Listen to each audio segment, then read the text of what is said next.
अजमेर के रेलवे अस्पताल में कार्यरत सीनियर डीएमओ डॉक्टर प्रिया गर्ग ने दिल्ली एयरपोर्ट पर एक बुजुर्ग की जान बचाई और उन्हें जीवन दान दिया।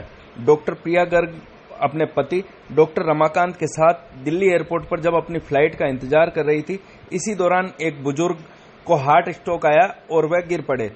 जैसे ही यह नजारा डॉक्टर प्रिया और उसके पति डॉक्टर रमाकांत ने देखा तो वह तुरंत वहां पहुंचे और डॉक्टर दंपति ने वहां पहुंचकर डॉक्टर प्रिया के जरिए सीपीआर दिया गया। इसके बाद पास ही मौजूद डॉक्टर उमेश बंसल और डॉक्टर डॉली बंसल ने भी इमरजेंसी दवाएं बुजुर्ग को दी। इसके बाद बुजुर्ग की जान बचा ली गई। डॉक्टर प्रिया गर्ग का कहना है कि वह अमरनाथ की यात्रा से लौट रहे थे और इस यात्रा से लौटने के दौरान उनकी फ्लाइट में 2.5 घंटे की देरी थी।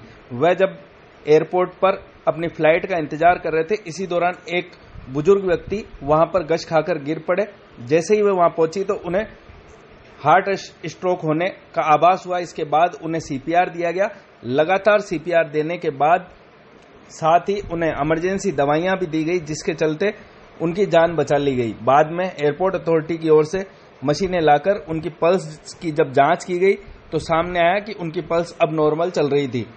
इसके बाद बुजुर्ग की पत्नी सहित अन्य को भी वहां पर बुलवा लिया गया।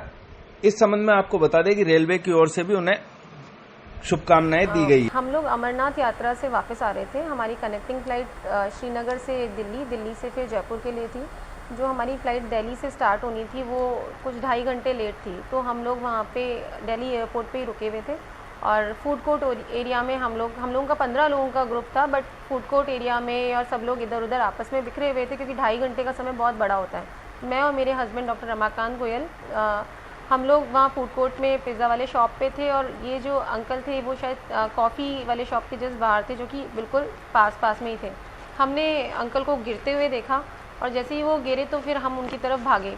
जब वहाँ हम पहुँचे तो देखा कि अंकल बिल्कुल भी रिस्पॉन्ड नहीं कर रहे थे। He was unresponsive at all. Pulse नहीं आ रही थी बिल्कुल भी, रेस्पिरेशन बंद हो गया था, बिल्कुल भी वो रिस्पॉन्ड नहीं कर रहे थे। तो 2 सेकंड के लिए तो पहले हमने उनके पैर ऊँचे किए, बट इट वॉज नॉट वेजोवेगल। उन्होंने कोई रिस्पॉन्स नहीं है, वो नीला होना शुरू हो गए थे। हमारे साथ वहाँ पे एक्चुअली हम अकेले ही नहीं थे, एक डॉक्टर दंपति और भी थे, डॉक्टर उमेश बंसल जो कि महावीर कैंसर हॉस्पिटल जयपुर से थे, और उनकी वाइफ डॉली बंसल भी वहाँ पे थे। उनका भी बिल्कुल इक्वली सपोर्ट और कंसर्न था उनके लिए, वो भी हमारे साथ बिल्कुल लगे हुए थे। और हम लोगों ने तुरंत ही वहाँ पे वो सीपीआर शुरू कर दिया, क्योंकि जब अंकल का हार्ट बिल्कुल काम नहीं कर रहा था तो हमें तुरंत वो सीपीआर स्टार्ट करना ही था। तो हमने वो सीपीआर स्टार्ट कर दिया और लगभग 5 मिनट के बाद में थोड़ा सा अंकल रिस्पॉन्सिव हुए, उनकी पल्स वापस आई, बट वो बहुत फीबल थी। इतने में डॉली मैडम, उनके पास में इमरजेंसी की दवाइयाँ थी कुछ, तो सॉर्बिट्रेट हमें उनसे मिल गई। हमने उनको अंकल की जीप के नीचे रखा और सीपीआर कंटिन्यू करते रहे। सीपीआर जब हम कंटिन्यू करें तो उनका पल्स और रेस्पिरेशन वो वापस आना शुरू हुआ। ही इज़ बिकमिंग बेटर, थोड़ा सा रिस्पॉन्सिव हुए। शुरू में थोड़े से इरिटेबल थे, थोड़े से घबराए हुए थे, बट थोड़ी सी देर बाद में वो स्टेबल हो गए। इतनी देर में हम लोगों ने बीच में जो एयरपोर्ट फैसिलिटी थी उसको भी कॉल किया था, लोगों ने वहाँ पे आसपास में से कॉल कर दिया था।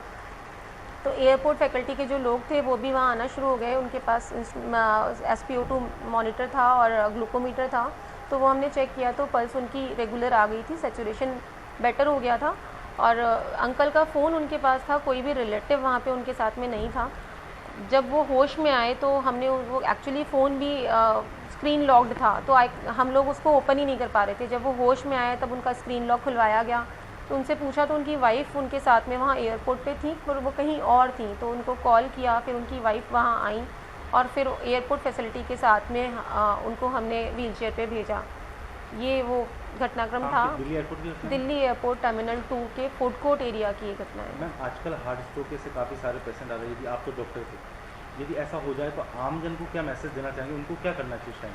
ऐसे में आम जन को तुरंत सबसे पहले तो ये है कि they should call for help, कि जो भी मेडिकल फैसिलिटी अवेलेबल हो उसके लिए they should first call for help. जो भी अवेलेबल है उसको कॉल करके बुलाएं।